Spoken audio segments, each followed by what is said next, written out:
我发现到马来西亚最大的问题是，特别是种族宗教的事情所有东西都扫在地毯下，我们什么都不去谈。但这就是问题啊，就是你不去谈的话，然后你讲说因为它敏感，它会触及到大多数人的神经，这样你就会意味着你在不让这一些自己的权利，甚至是允许所谓的霸权的存在。你要讲马来霸权也好，回教霸权也好，就有这样子的事情的存在。欢迎大家再次收看财经 Vodcast， 我是能杰，我是曾峰。这一集呢依然是我们的安华执政周年系列专题那么今天已经是来到了第3集。对，那我们在这一集当中，我们要来讨论的是安华政治方面的改革，特别是选制改革的部分。为什么你会想要从选制改革的角度去聊安华执政1周年呢？因为其实在我们上一集刘华才来的时候嘛，他不是有聊到说安华在执政的这一年呢，很多的这个选前的一些承诺都是没有做到的那其实不管大家是不是能够认同刘华才啦，因为我们在留言区当中也是看到很多人都在骂他等等的。但我觉得这些不管就是其实事实上我们也观察到说，希望联盟确实他在竞选期间的承诺，包括什么要废除国安法啦，或者是通讯法等等都没有做到。那么另外呢，希望联盟也之前曾经在他们自己也大力的呼吁说，要公平的给反对党选区拨款包括了像是陆兆福，他之前就有曾经这样子的倡议那现在我们像看到，很像是国会议员要表态支持团结政府，才能够拿到选区拨款，是不是很荒唐？是，我想说应该很多人都会质疑说，过去的反对党现在当了执政党就换了脑袋，然后也忘记了当初争取的事情。那我也是想要知道说，到底在选举改革上，团结政府有没有提出更好的做法？例如说，在这个选区划分或者是海外的投票制度上，有没有做出更好的方案去处理？是，那其实这一集呢，我们就是找到了竞选盟的新任的署理主席黄燕哥来到我们的节目当中。其实我们在上个月才刚刚找燕哥来节目，那个时候呢，他谈的是人权改革，因为我们大家都知道说，燕哥是 SWARAM的其中一位成员嘛，然后他都一直走在这个人权改革的这个最前线，但是才1个多月不见呢，燕哥又有一个新的身份，那就是这个竞选盟的署理主席那他当选了，所以我们就呢希望赶快请他来到我们的财经拷问当中，好好的来拷问他一下他对于竞选盟有什么样子新的想法跟规划。但是问着问着呢，其实我们就聊到了关于这个安华政府在这一整年对于这个政治改革或者是选举改革上面的一些问题后来我就发现说，其实这期节目很适合纳入我们的安华执政1周年的系列，真的是无心插柳成荫的感觉。是，做节目呢就是这么有趣，你永远不知道下一步有什么惊喜。在我们采访燕科之后呢，竞选盟内部就有就一些新闻，对，发生了一件很大的新闻，对，而且还上了《星洲日报》的头条。主席范东平他提辞职了，或许内部有不同的声音。是，其实这个新闻是我们在访问燕科之后才发生的如果我们的访问排晚几天的话呢，可能我们就可以好好的问他说，究竟你们竞选盟里面在搞什么鬼啊？为什么会发生这种主席都辞职的这个问题那但是没有关系啦，我想我们还是会继续的来关心竞选盟的状况。如果有机会的话呢，我们也希望能够邀请他们可能是另外一边的成员上我们的节目来聊一聊究竟是发生什么事情。如果大家也敲碗这样子的主题的话呢，可以在下面留言告诉我们的。那回到我们今天这一集的内容呢，其实我们有很认真的问燕哥说，关于竞选盟的一些问题，包括竞选盟会不会已经成为一个所谓的社会精英来主导的一个社团或者是一个团体呢？那究竟要如何让草根的声音也被听见？还有就是要如何继续的监督政府来推动选举制度的改革？他们的规划以及策略究竟又有哪一些呢？那我们就废话不多说，看看燕可怎么说。大家记得订阅、按赞、开启小铃铛。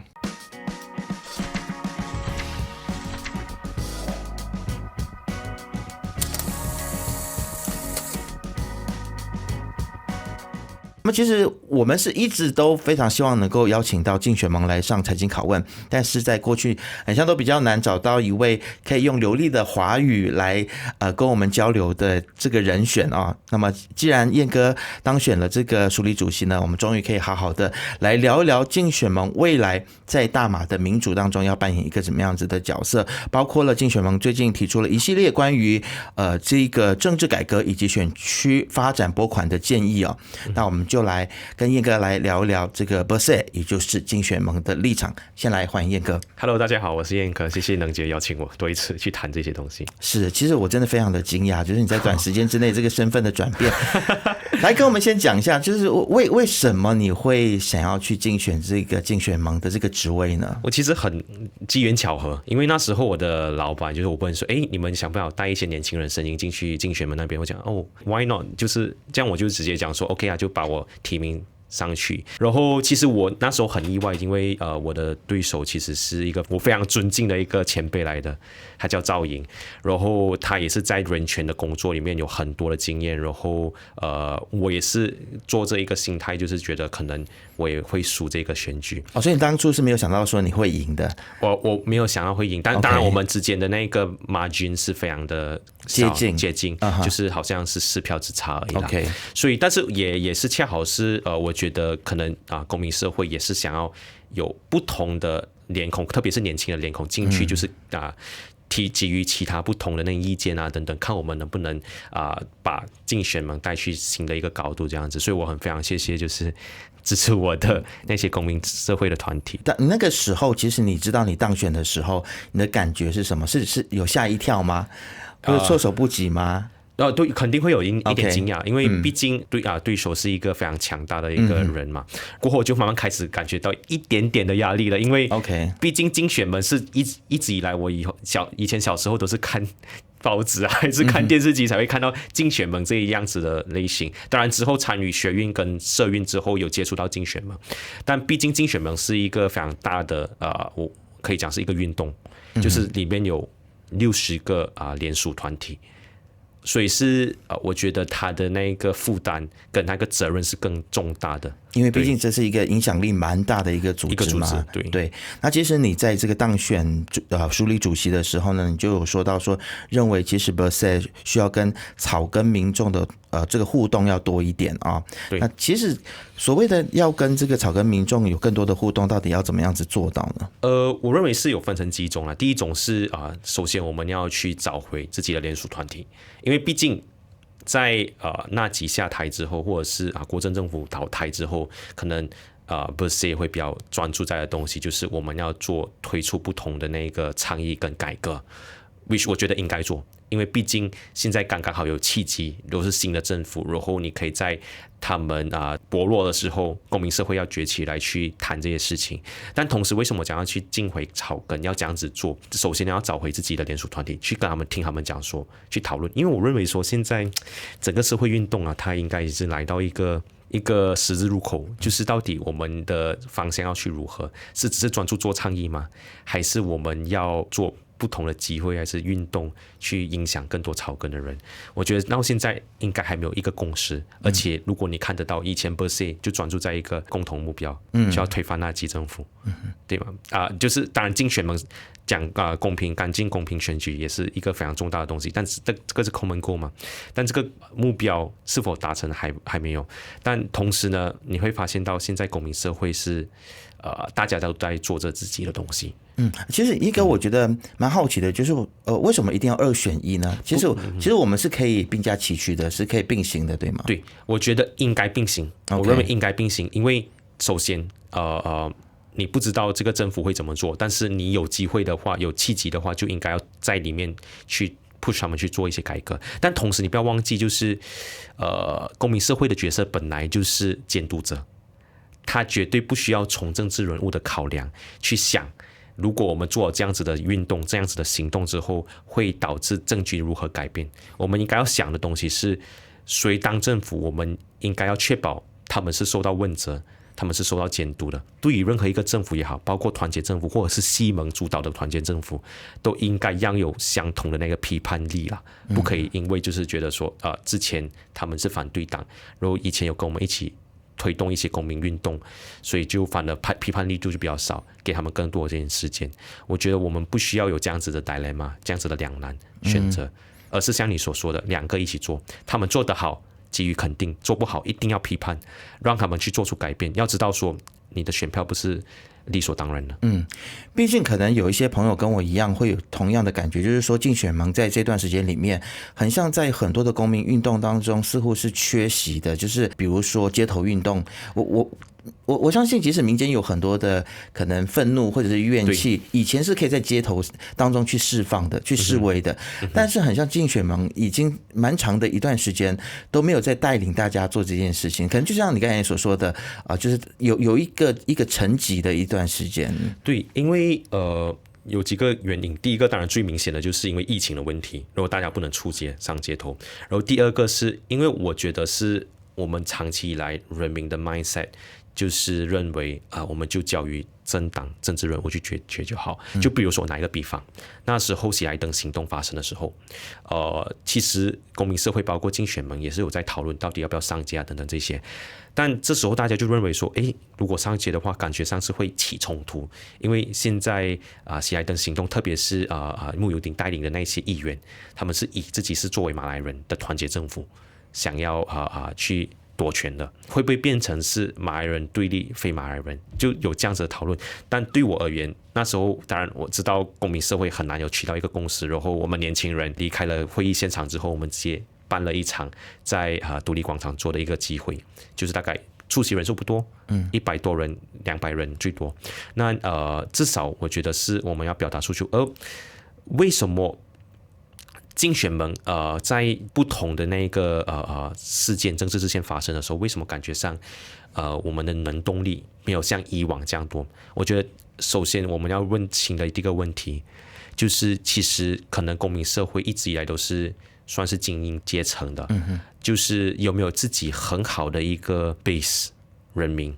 我觉得是有待观察。但是你不能否定就是回教党他们的动员能力是非常非常强。你看第一届竞选盟跟第二届竞选盟的时候，那段期间跟第三届竞选盟的时候，是非常强的。行动党的动员能力，他们有很多基层，没有错。所以以至于我觉得现在我们要不要马上办一个集会，也是一个问题。就是如果我们办集会的话，出席人数多少？然后会不会因为大家把我们的那个筹码给那个执政者看清？而且也是要看说究竟是什么样子的一个议题，它值不值得现在走上街头？对，是不是有这么多人来关注？对，但这个东西就要回到草根。所以我觉得竞选们现在要做的事情，包括为什么要参与竞选们的那个竞选的原因，是因为我认为我们要去找回公民社会团体去谈这件事情。我觉得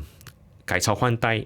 2018年之后，到了2022年之后，大家都在做着自己的东西，很少就是在重叠，大家一起做一个运动，明白吗？了解。所以好，那其实你讲到这个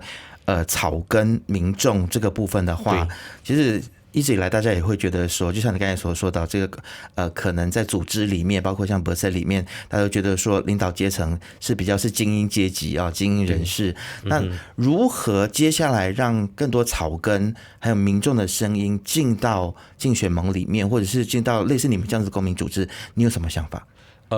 几个问题啦。第一个因为当你谈民主，当你谈公民权利跟政治权利的时候，感觉上都是中产阶级会再去谈的。但是可能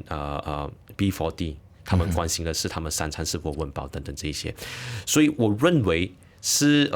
你必须回去，除了找公民团体之外，你必须真的是去草根去听大家目前最关注的议题是什么。但 Bersih 是不是应该直接忘记掉自己选举改革这件事情？我觉得不应该啦，还是应该要继续做。但我们能做的是，我们去找草根，是透过大学生。因为我一直认为说，大学生是他们要踏入社会，然后他们是最有能力、最有时间、最有冲劲去做改革的人。所以我觉得我们要回去找大学生，去听他们的想法是什么。你要明白说，现在的大学生是没有经历过 Bersih 的这个年代，包括我自己本身，我是在 Bersih 5的时候，我才有去参加集会，因为一直以来我都在槟城，没有参发得到。所以我觉得我们这个年代是没有所谓的集体行动或者是社会运动的那个回忆，所以以至于我们可能已经断层，认为说这个年代的想法还是一直要专注在选举改革。所以我觉得不应该这样子，应该要去沟通，去了解，就是年轻人想要什么，然后把年轻人一起带进来，然后我们一起去推动这个运动。了解，把更多的年轻人带进来，这是很重要的一件事情。包括了我相信最近很多年轻人呢，对于现在的一些政局的发展，可能也有很多的想法。对，包括了就在这个安华他这个执政要满1周年的时候呢，我们看到了一个现象啊，就是有4名的国盟的议员呢转向了支持安华。那他们其实主要的为什么这么做呢？就是因为他们要得到选区拨款啊。这个其实如果你问我个人的立场的话，我觉得是有一点蛮荒谬的。对啊，我赞成。是，那请问一下竞选盟对这件事情你们的看法是什么？其实竞选盟当然也有发文告，但我认为发文告不足够了。当然，我们基本的立场是我们不赞成政府用公平的选区拨款这件事情来去要挟人家去跳槽，因为你其实你看选区拨款不是纳税人的钱吗？对啊，就是其实一个正常健康的民主，是你应该要求就是。无论你支持的政党是谁，你的政治倾向是什么，只要一个人被选上议员，他就应该得到这个选区拨款。但是很遗憾的，你看其中那些跳槽的议员，或者是他们转向支持安华的议员，他们已经讲清楚，是因为我们要选区拨款，所以你不可以把这个纳税人钱变成是你的政治的筹码，去要挟来去巩固你自己的权利。我觉得这个是非常要不得的。我们的立场是要求，第一，你这个东西必须要制度化。Instead， 这个首相署来决定拨款多少，还是你必须要谈判才得到这个拨款？他应该已经是写清楚，任何一个议员都有资格领取这样的拨款，这是第一点。第二点，其实这恰好也显示出我们的反跳槽法是非常有漏洞了。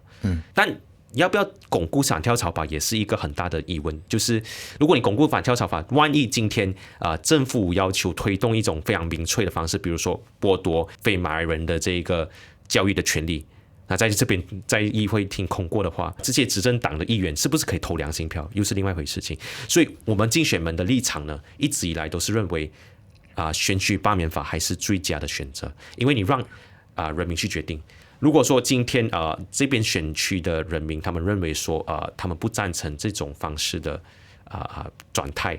这样他们就要求罢免这个议员。了解，但是因为反跳槽法，你会不会觉得说它是一个治标不治本的一个方式？因为当初就是为了要阻止政治青蛙跳来跳去，导致国家的这一个政局不稳定嘛。对。但是如果是这个罢免法嘛，对，它会不会又更加旷日费时，然后他要浪费的社会资源跟这个选举的这个资源可能就更多了，不是吗？因为我觉得反跳槽法最大的问题、最大的批评是因为他给予政党更大的权利，这个是我非常不想要看到的。因为特别是我来自就是社会运动还是等等，我们要知道我们所有的东西都是要 empower 所谓的草根。要确保草根有足够的权利嘛？包括同样的，如果在政党里面，如果反跳槽法它是来限制议员的自由的话，是非常大的问题。就是包括我刚才讲的投良心票，或者如果今天let's say 安华他越来越极端，他越来越保守，如果我们不想要支持他，我们退出，是不是代表说我们错了呢？不是嘛？因为你一开始选举的时候你是打着开明派，但是你现在变了，我要转向支持其他人，也变成不能。但我也非常赞成你说的，因为我们议员很多时候就是有许多这种金钱政治的加入，所以导致有这种跳槽的现象。但我觉得没有办法，因为我们是民主的社会嘛。那么其实我是蛮认同你们的看法的啦，就是应该要有选举罢免法。对，我只是帮我们一般的这些民众他们来问这个问题哦。因为其实选举罢免法它在很多的民主国家它都是有这样子的一个制度啊，反而是反跳槽法，我觉得是因为我们这些政治人物对自己的道德要求太低的关系。对，你真的是很少在看到一些进步的民主国家会看到他们的议员这样子跳来跳去。对，所以就是金钱政治，还有另外一个我觉得必须要谈就是政治现金这个问题啦，是不是有一个法令是可以去监督他们的那个资金的流动等等这些。是，我觉得这个也是非常重要啦。对，了解。我觉得其实要教育民众或者是草根，是不是也是蛮重要的呢？因为比如说现在有很多的议题，但是可能都是我们这些同温层的人里面在生气，然后在愤愤不平。但是因为就像你刚才所说的，因为草根可能他们都是要去顾及他们这个温饱的问题嘛，对对，所以要如何让大家更去了解说现在发生的事情，比如说国盟他们为了自己的这个选区拨款，所以他们愿意去支持团结政府。他这件事情它的严重性在哪里？其实接下来竞选盟在你自己的想象里面，会如何让大家去了解一些事情的严重性？如果有什么策略？最基本的讲法就是。我觉得安华好像我之前在节目有讲过，安华一直认为说自己会做政府，但是他没有想过，如果今天他输了选举，下一届选举，或者他又被议员讨伐 ，OK， 如果他倒台的话，然后变成反对党的话，请问接下来那一个下一届政府是不是会用同样的方式来去对待你？而且你已经没有所谓的道德制高点去批评其他人，讲说，为什么我们没有选区拨款呢？他们就会讲说，你们必须要谈判啊，谈判才可以拿到公平的选区拨款呢。所以我认为到最后最简单的，包括给西蒙支持者的讲法，就是政党林立的年代呢，没有一个政党能主导整个政治的局势的话，这样你应该要保障的就是确保所有的制度改革都在发生，特别是好像选区拨款这个事情，因为如果倒台的话，至少未来你是被保障的，你不会因为选民的支持你，然后你被否决掉这个选区拨款，这个是最简单的说法。马来西亚的一个整个的选举的一个氛围啊，还有我们的一个文化，其实在过去呢都是所谓的投党不投人嘛，对，那导致选民他没有办法好好的去监督或者是识别说他的候选人的素质啊。那你觉得接下来竞选们会去推动一些怎么样子的投票模式，让马来西亚的国会下议院它会变得更加的多元？其实我们要看的地方啦，第一个是关于到因为接下来有重新划分选区，这个非常重要的那个事情。那一直以来我们一直批判国政所做的事情，就是选区划分这件事情是变成他们的政治工具，来去确保他们能赢下一届大选。但是他否定了这个我们讲的地域性的东西的那个元素，所以还是回到选区划分这件事情。选区划分是一点，然后还有就是他们就是用分而治之的方式，就是把马来人划一边，把阿人划一边，所以就把整个政治群势变成非常单元了。当然，选区划分是第一个要专注的，然后我们接下来会关注其他那一些选举的改革议题。当然有很多，就是我们有发比小这一本书，就是 OK 就是有谈那些制度的东西了。了解，包括了像是海外的这个投票海外选民的投票，其实现在还是有很多的问题。对啊，就是我们认为说很多程序应该被简化的，但是目前你看就是有些海外选民投票这件事情，到最后他的那个票他投了，但是他回不到马来西亚，对，有这样的问题，所以我觉得应该去换一个方式去想。对，了解。那么其实我们在录音的今天呢，是非常接近其实就是下个星期呢，这个安华他执政就要满1周年了啊。那么在这个时刻，其实我要来问燕哥这个问题，就是你对于安华这一年的表现，你觉得你会给他打几分？你觉得他有没有做什么事情是你觉得还不错的？因为很多人都在讲说BFM 财经一直不断在批评安华他有做很多很好的事情啊，为什么你们都不讲？那当我们去问到大家说，究竟安华在过去1年到底做了什么事情是好的，让大家特别有印象的，很多人都回答不出来。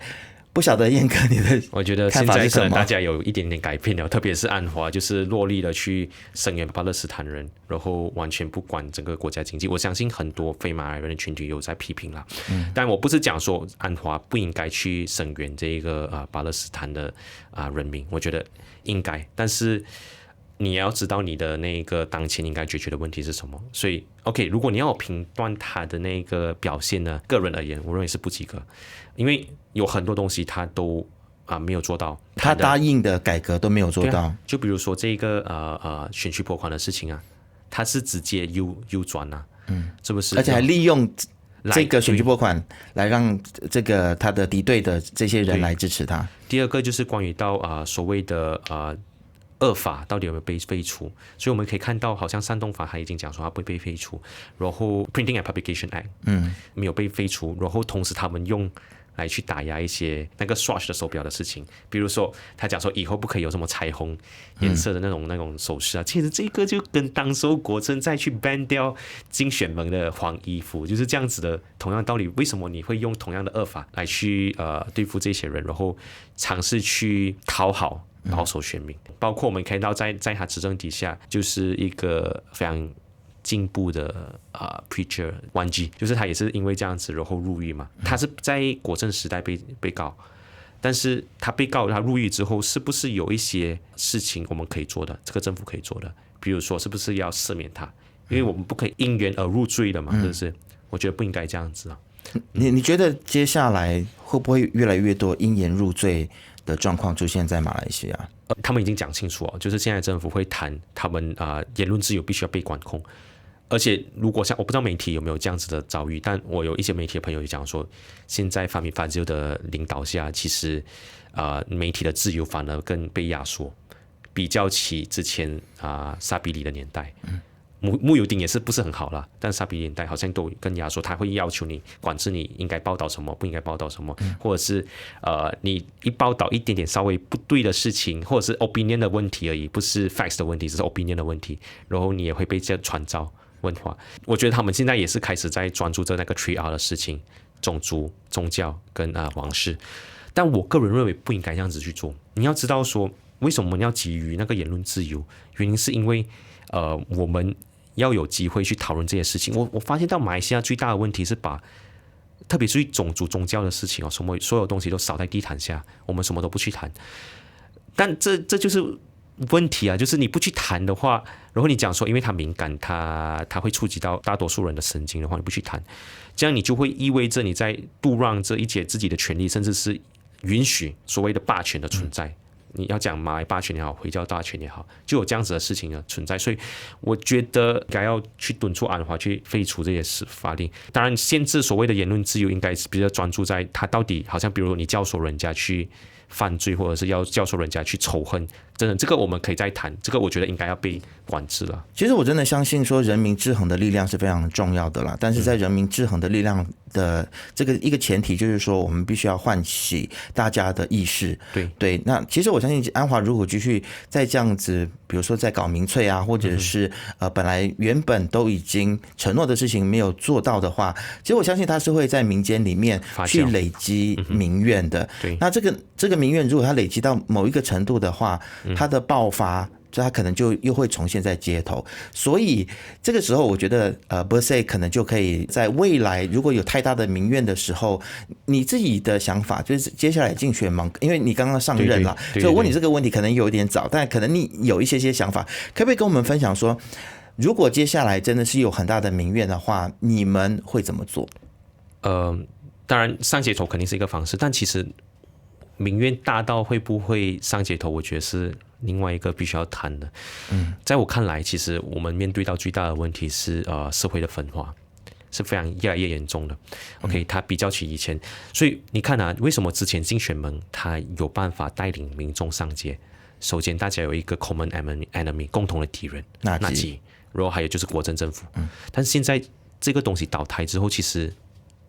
我们就不知道能不能再串联大家一起去做，我觉得非常难。因为如果你看回去马来西亚的历史，可能我的知识储备不够，但我个人的想法是，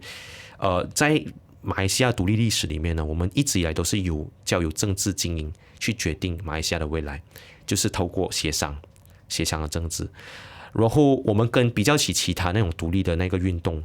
他们可能是透过革命啊等等，他们有共同的经历，他们有共同的 struggle， 他们有共同的价值来去成立这一个国家，新的国家。但马来西亚没有，所以我觉得这就是我们最大的问题，整个社会是没有一个共同的价值，所以以至于你会看到，就是马来人跟非马来人之间的那个分也是很大。所以会不会真的上街头？我觉得可能我短期内，我觉得1、2、3年内，我觉得很难，除非他可能是 focus 在这种 thematic issue，或者是他做了一些很过分的事情，很过分，但是他还是会分化了。就好看你会看到，就是可能马来人会上街，但可能非马来人不会上街。我觉得会有出现这样的问题，然后我个人是非常担心。但我自己本身就是为什么要参与竞选盟运动，因为我觉得这个鸿沟必须要被缩减的。OK， 要去缩小它。然后，当然我不是讲说，哎，你就是无谓的去讨好一个人民啊，一个选民啊等等这些，而是你要把肮脏跟最现实的东西讲出来，大家摊开去讲。了解。那么在选举制度上面呢，接下来的这个改革也是你们要继续坚持去推进的。对，肯定会，就是包括了这个选区划分啊，或者是这个选区拨款等等。对。为什么我们非常专注在制度改革这个事情的原因，是因为我们要确保任何一个人做政府都是可以受到被问责、被监督的，然后他们的权力不会过大，以至于发生像之前武统一党独大的年代。所以这个东西我们肯定会去专注。但我们像你所说，很多时候谈这些事情，可能是中产阶级所关注。一些草根阶级可能是完全不在乎，就是所以也是为何我觉得我们要去想。要去学习，我们很反对右翼势力，就是右翼势力很想炒作那个种族跟宗教情绪嘛。但有一个地方他们很厉害，就是他们会讲民众的语言，which 我觉得是我们需要去学习的啦，然后去把这些我们要推动的改革告诉他为什么那么重要啊，等等这些，对。好，那么今天真的非常谢谢燕哥再回到我们的节目当中啊，然后也希望呢你可以就是在竞选盟里面继续扮演重要的角色，然后呢让在这个竞选盟在国家的民主政治上面呢带来一些的改变，包括你们接下来所要推动的一些改革，还有可能对于民众的一些教育的部分的话呢，其实我们对你们都非常有期待的。那就期待你做满1周年的时候再邀请你回来，然后就批判我，我们再来好好拷问你这样子。谢谢。好，非常谢谢燕哥来到节目当中，谢谢你，谢谢。现在 YouTube 观看的朋友呢，欢迎订阅、按赞、开启小铃铛，第一时间就可以观看到财经的最新影片。我们下次见喽，拜拜。